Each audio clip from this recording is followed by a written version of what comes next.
ইরানের সঙ্গে যুক্তরাষ্ট্রের সংঘাতের উত্তেজনায় অস্থিরতা বাড়ছে আকাশপথেও। ঝুঁকিপূর্ণ অঞ্চল এড়ানোর নির্দেশনা দেওয়া হয়েছে মধ্যপ্রাচ্য সহ এশিয়া, ইউরোপের বিভিন্ন এয়ারলাইন্সগুলোকে।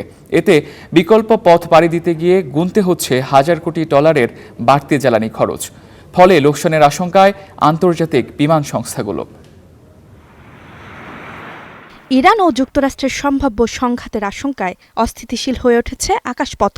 সংঘর্ষ শুরুর আগে বিকল্প আকাশপথ ব্যবহারের পরামর্শ দেয়া হচ্ছে আন্তর্জাতিক বিভিন্ন এয়ারলাইন্সকে। বিকল্প রুটে পাড়ি দিতে হবে দীর্ঘ পথ, যা হতে পারে অত্যন্ত ব্যয়বহুল। এতে ব্যবহৃত হবে এশিয়া ও ইউরোপের বিমান চলাচল।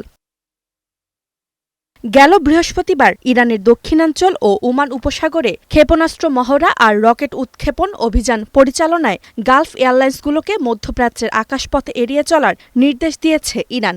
এছাড়াও হরমুজ প্রণালীতেও চীন ও রাশিয়ার সাথে যৌথ সামরিক মহড়ার আগেও সতর্কতা জারি করে তেহরান। বিশ্লেষকরা বলছেন, যুক্তরাষ্ট্র যদি ইরানে হামলা করে ও বিমানগুলো বিকল্প পথ ব্যবহার করে, তাহলে প্রতি ঘণ্টায় অতিরিক্ত খরচ বাড়বে কমপক্ষে ৬,০০০ থেকে $৭,৫০০। এছাড়াও বিমানের ক্রুদের কর্মঘণ্টা বাড়াসহ শিডিউল বিপর্যয়েরও আশঙ্কা রয়েছে।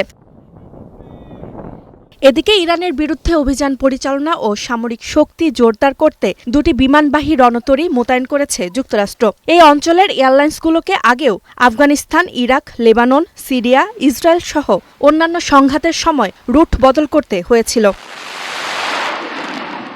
Roksana Rimi, star news.